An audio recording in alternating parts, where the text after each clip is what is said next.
The second episode begins just where the first one stopped. Junho, on hearing the gunshots from the building, hastily scurried in to get a hang of what was happening. Song searched the recruiter's pocket for the key he talked about earlier, while Junho proceeded carefully inside the building. He burst into one of the rooms there, and that was when he saw Woo-suk gagged up, simpering in fright. Song imminently found a small envelope in his pocket, but Junho simultaneously found him almost immediately. He placed Song under arrest for the suspicion of murder, but before he could take him out, Woo-suk knocked him out cold from behind. After this incident, Woo-suk saw that the recruiter was already dead, which made him slightly relieved. As this was happening, Song got hold of the invitation marked for Halloween Day. The next day, in a tense moment facing Junho, they reveal their truths to each other. Song told him of his intention to stop the game once and for all, and he plans on doing that by first locating the front man. Junho lied about not knowing who the front man is, just so he could protect his brother's identity. Song afterwards showed him the invitation the front man sent to him, insisting that's his ticket to meet him one-on-one. Junho suggested they team up and locate the bastard together, but Song found it really hard to trust him. They eventually joined forces together, and it was then Song led them to where he kept his prize money. They were astounded on the sight as the money was just too much to fathom. Song afterwards led them to his weapon room where he had all sorts of armory stored, after which he told Woo-suk to find a crew that'll work for them. Junho doubted if the weapons actually work, so Song ran a test run to convince him. According to Song, he'd have to quit his current job if he actually wants to carry out this mission successfully.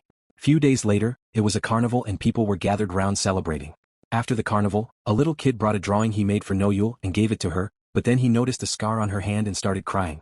Almost immediately, his dad scurried in and carried him away, apologizing for the inconveniences. Song went to meet with a broker, after which he gave them the location of Sambyong's little brother, insisting if they can't get to him, then they should call the number stipulated there. After he left, Noyul walked in almost immediately. She pleaded with him to help find her child, but he insisted that he has tried his possible best, and she should give up on finding her. Noyul kept on pondering on what next to do as she's out of options, and she couldn't seem to arrive at a conclusion, so she overdosed on her medications. Shortly after, someone knocked on the door of her car. On opening the window, the strange man presented her with the Squid Game business card, after which he left without saying a word. Junho went to the graveyard to pay respects to his brother's late wife, also wishing he'd see his brother there. His mom was abruptly disappointed as it's been years now, and she feels her lost son truly wants to cut them out of his life. She feels the reason he's yet to come back is because he resents her for everything, and maybe he feels that since she is not his birth mother, she'd not care for him like her son. After the carnival the next day, Noyul submitted her resignation letter, insisting something urgent came up she needs to take care of. Her boss then told her the team's dinner is tonight, and he'd love it if she shows up to bid farewell to everyone. As she was about leaving, she saw an ambulance carrying the kid who previously gave her a present, and this left her bizarrely perturbed. After the ambulance left, she saw the kid's hat on the floor, so she proceeded to pick it up. Song, on the other hand, underwent a rigorous process of implanting a tracking device in his tooth. The process was a success, and the dentist was paid handsomely to keep his mouth shut.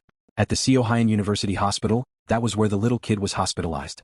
Noyul infiltrated the facility just to meet with the little boy. She developed a keen liking towards him just for the singular act of kindness he portrayed, and it is revealed he was diagnosed with cancer. His dad walked in almost immediately, and he was surprised as to how his son's hat got there. Woo-suk had already recruited an elite team of shooters, and they were practicing in Song's abode. Woo-suk told Song he recruited the best of the best, as some of them are ex-Marines while others are ex-Special Forces. He further introduced to him the team leader who has a promising years of experience from all over the world, going by the name Kim. Junho opted to follow Song to the club, but he refused, insisting they've seen his face when he was on the island, and he's prone to be recognized. Song afterwards told Kim not to engage unless he receives a signal from him. Song called his daughter almost immediately, but he was too emotional to speak up, as he was scared of the reaction he'd get. Noyul, on the other hand, called the number on the business card, and she gave them all the information they required, after which they designated a pickup date and time to her. After this incident, she burnt the drawing the little boy gave her, as she didn't want any sentiments to withhold her. The time eventually arrived for Song to head into the club HT. Song was observing with his crew from a distance, pondering on what they had in stock for him inside there. Song afterwards headed into the club accompanied by Woo-suk, while Junho was tracking their every movements from outside. The hallowed party was the perfect disguise, as due to the masks everyone was putting on, they weren't able to decipher who is who. Song and Woo-suk scoured carefully through the crowd, observing every little detail. As this was happening, Junho noticed two people wearing squid pink jumpsuits about to enter the club, so he radioed to the rest of the team to be on guard. Song, on the other hand, met with someone who he initially thought was the front man. Junho chased the imposters to the entrance of the club, but he was held back by the guards there. As they wouldn't let him in, he pointed a gun at one of the guards, after which he gave himself passage. On spur of moment, one of the guys in pink jumpsuits approached Song in the club, and further asked him to follow him. It was at this moment Song got separated from Woo-suk, as he was electrocuted by the second guy in jumpsuit. The guy led Song to a secluded area of the club, while Jun-ho found Weo-suk already passed out. It was at this moment he figured they have moved out of the building, so he told the team outside to get prepared. Song got out of the building and he was led to enter a limousine to meet with the front man. When Jun-ho eventually got out, he saw they have already taken Song away, so he instructed the team to tail the vehicle from a distance, remembering them they need to capture the front man alive. In the limousine, the front man wasn't there, rather he communicated to Song from a transmission device stationed there. According to the front man, he made an awfully wrong choice by refusing to get on that plane, after which he inquired what Song actually want from him, and he told him it's to stop the game once and for all. Jun-ho on the other hand informed the team not to engage yet, suggesting they need to catch him somewhere less public. They continued following the limo, but then they noticed something feels off as the limo just kept on circling in one town. Almost immediately, a sniper shot at one of their tires, making them to come to an abrupt stop. The other car tried to continue the chase, but the sniper shot it down also. It was remaining only Jun-ho on their tail, but as he was going, a bomb set off underneath his car, making them all to lose sight of the limo. Song became agitated, so he shot continuously at the car, insisting the driver stops immediately, but when he saw the front man was steps ahead of him, he surrendered his weapon. Song beckoned on the front man to let him play the game again, as it would be more entertaining if the returning winner came back to play.